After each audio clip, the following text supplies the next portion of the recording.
Hi hello എല്ലാവർക്കും നമസ്കാരം. എൻ്റെ പുതിയ വീഡിയോയിലേക്ക് സ്വാഗതം. ഇന്നത്തെ യാത്ര ഗുരുവായൂർ ക്ഷേത്രത്തിലേക്കാണ്. അവിടുത്തെ കാഴ്ചകളും വിശേഷങ്ങളുമാണ് ഇന്നത്തെ വീഡിയോയിൽ ഞാൻ പങ്കുവയ്ക്കുന്നത്. ഞാൻ പോകുന്നത് ട്രെയിനാണ്. ആലുവയിൽ നിന്നാണ് ഞാൻ പോകുന്നത്. 16127 ചെന്നൈ എഗ്മോർ ഗുരുവായൂർ എക്സ്പ്രസ്സിനാണ് ഞാൻ പോകുന്നത്. ആലുവയിൽ 5:25 ഈ ട്രെയിൻ എത്തിച്ചേരേണ്ടത്. ഇന്ന് 10 മിനിറ്റ് ലേറ്റായിട്ടാണ് ട്രെയിൻ ആലുവയിൽ എത്തിച്ചേർന്നിട്ടുള്ളത്. ഈ ട്രെയിനിൽ കയറാൻ വലിയ തിരക്കൊന്നും ഉണ്ടായിരുന്നില്ല. ട്രെയിൻ ആലുവയിൽ നിർത്തിയിരിക്കുകയാണ്. ഞാനങ്ങനെ ട്രെയിനിലേക്ക് കയറുകയാണ്.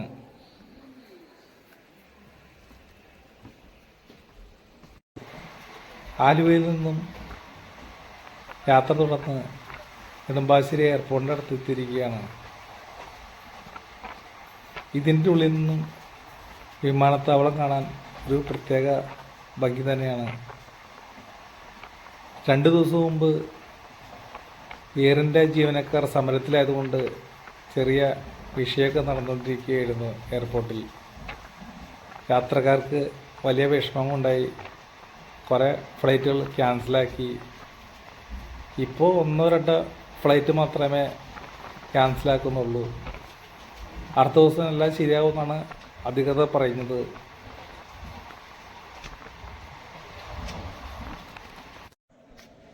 ഗുരുവായൂർ എത്തിയിരിക്കുകയാണ്.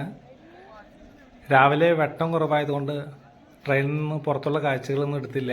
തിരിച്ചു പോകുമ്പോഴാണ് പുറത്തെ കാഴ്ചകൾ എടുക്കുന്നത്. ഗുരുവായൂരിൽ സ്റ്റേഷൻ്റെ പണികൾ നടന്നുകൊണ്ടിരിക്കുകയാണ്. നമ്മൾ നടക്കുന്നതിൻ്റെ ഇടയ്ക്കിടയ്ക്ക് തൂണുകളൊക്കെ സ്ഥാപിച്ചിട്ടുണ്ട്. എന്നാലും യാത്രക്കാർക്ക് അസൗകര്യമില്ലാത്ത രീതിയിലാണ് പണികൾ പുരോഗമിച്ചുകൊണ്ടിരിക്കുന്നത്.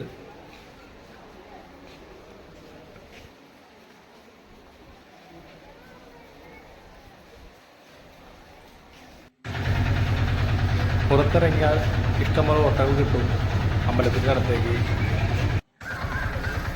ഇതാണ് ഗുരുവായൂർ റെയിൽവേ സ്റ്റേഷൻ്റെ പുറത്തുള്ള കാഴ്ചകൾ.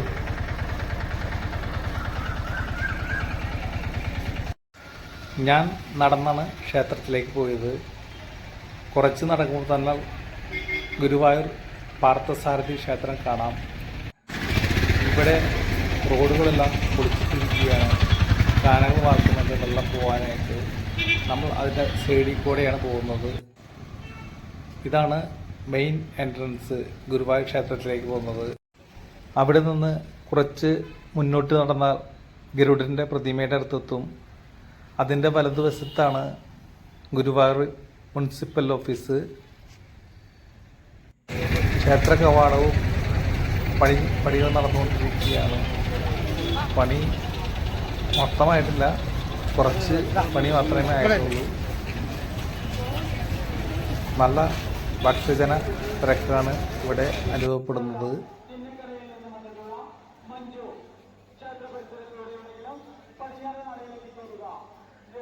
തൊഴുതോരൊക്കെ പുറത്തേക്ക് പോകുന്നു. തൊഴുവാനുള്ളവർ അകത്തേക്ക് പ്രവേശിക്കുകയാണ്. ഇവിടെയെല്ലാം പണികൾ നടക്കുന്നുണ്ട്.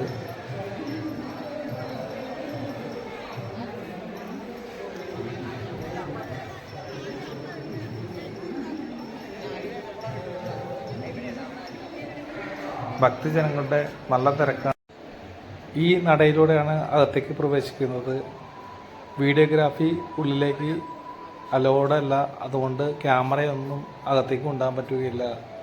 പുറത്തുള്ള കാഴ്ചകൾ മാത്രമേ നമുക്ക് വീഡിയോ എടുക്കാനുള്ള അധികാരമുള്ളൂ. ഇതാണ് ഇവിടുത്തെ കോക്ക്റൂം. നമ്മളിവിടെ മൊബൈൽ, ബാഗ്, ചെരുപ്പ് എല്ലാം ഇവിടെ സൂക്ഷിച്ച് വേണം അകത്ത് ദർശനത്തിന് പോകാനായിട്ട്. അകത്തേക്ക് ഒരു സാധനങ്ങളും ഇലക്ട്രോണിക് ഉപകരണങ്ങളൊന്നും അകത്തേക്ക് കയറ്റുന്നതല്ല. അത് ഇവിടെ വെച്ച് രസീതാക്കിയിട്ട് വേണം അകത്തേക്ക് കയറുന്നതിന് വേണ്ടി പോകാൻ പാടുള്ളൂ. ഇതാണ് നമുക്ക് സൗജന്യമായി കുളിക്കാനും ടോയ്ലറ്റ് സൗകര്യം എല്ലാം ദേവസ്വം ബോർഡ് ഫ്രീ ആയിട്ട് അനുവദിച്ചിട്ടുള്ള സ്ഥലം. എവിടെ നോക്കിയാലും നല്ല ഭക്തജന തിരക്കാണ് അനുഭവപ്പെടുന്നത്. നീണ്ട ക്യൂ തന്നെ ഉണ്ട്. ഇതാണ് ഇവിടുത്തെ അമ്പലക്കുളം. ഇതിൽ കുളിക്കുകയാണെങ്കിൽ സോപ്പ് ഉപയോഗിക്കരുത്. കെട്ടിക്കിടക്കുന്ന വെള്ളമായതുകൊണ്ടാണ് സോപ്പ് ഉപയോഗിക്കരുതെന്ന് പറയുന്നത്.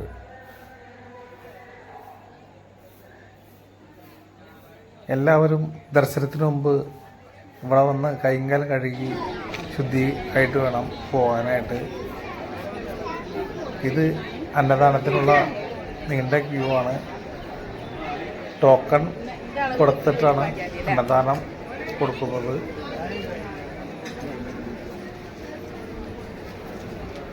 ഒരു ദിവസം ഇത്ര ആളുകൾക്ക് മാത്രമേ അന്നദാനം ഉണ്ടായിരിക്കുകയുള്ളൂ. അതാണ് ടോക്കൺ മേടിച്ചാൽ മാത്രമേ അന്നദാനം കിട്ടുള്ളൂ. നല്ല നീണ്ട ക്യൂ തന്നെയുണ്ട് അന്നദാനം കഴിക്കാനായിട്ട്.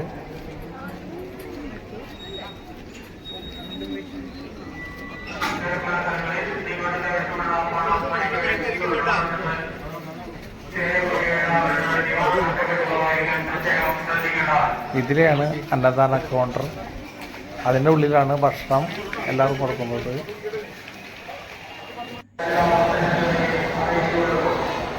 ഞാനങ്ങനെ പടിഞ്ഞാറ നടയിലെത്തിയിരിക്കുകയാണ്. ഇവിടെയും നല്ല തിരക്കാണ്.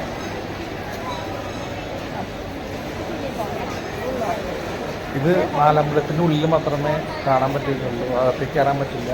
അതിന് ഫ്രണ്ടിലെ ക്യൂവിൽ മാത്രമേ പറ്റുകയുള്ളൂ. ഇത് നാലമ്പലത്തിന് ചുറ്റി കാണാൻ വേണ്ടി മാത്രമേ ക്യൂവിൽ കയറിയാൽ നമുക്ക് ദർശനം നടത്താൻ പറ്റുള്ളൂ.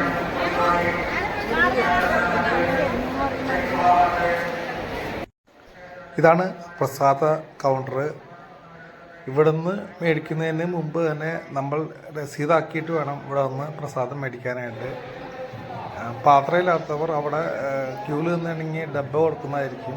അതൊക്കെ മേടിച്ചിട്ട് വേണം. പാൽപ്പായസമൊക്കെ മേടിക്കണമെങ്കിൽ നമുക്ക് കയ്യിൽ ഡബ്ബ വേണം. അത് ഇല്ലാത്തവർ അവിടെ ക്യൂ നിന്നാൽ ഡബ്ബ കിട്ടുന്നതാണ്.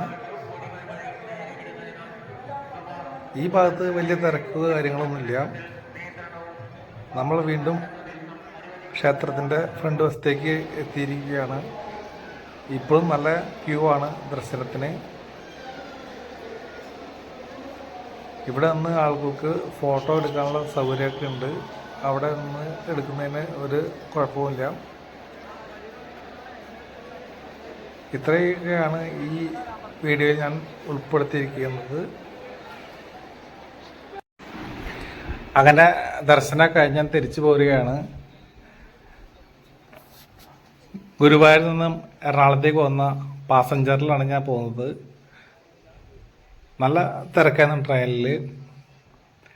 ഇനി ഇവിടുത്തെ കാഴ്ചകൾ കണ്ട് ആലുവ എത്തുമ്പോൾ ഞാൻ ഇറങ്ങുന്നു.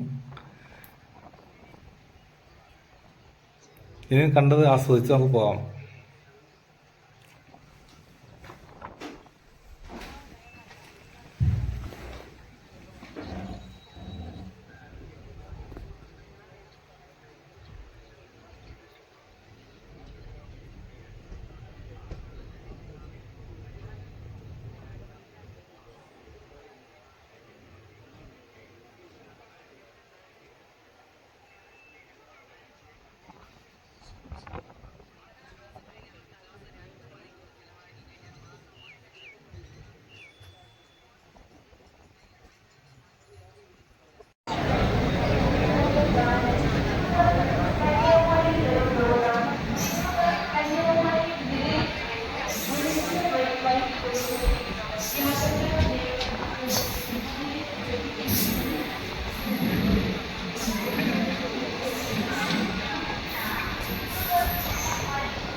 എനിക്ക് ഇറങ്ങാനുള്ള സ്റ്റേഷൻ എത്തിയിരിക്കുകയാണ്. ആലുവയിലേക്ക് അടുത്തുകൊണ്ടിരിക്കുകയാണ്. ആലുവ പാലത്തിൻ്റെ മുകളിലൂടെയാണ് യാത്ര. ഇവിടെ നോക്കിയാൽ ആലുവ ശിവക്ഷേത്രം കാണാം. ഇതോടെ ഈ വീഡിയോ ഞാൻ വൈൻഡപ്പ് ചെയ്യുകയാണ്. മറ്റൊരു വീഡിയോയുമായി വീണ്ടും കാണാം.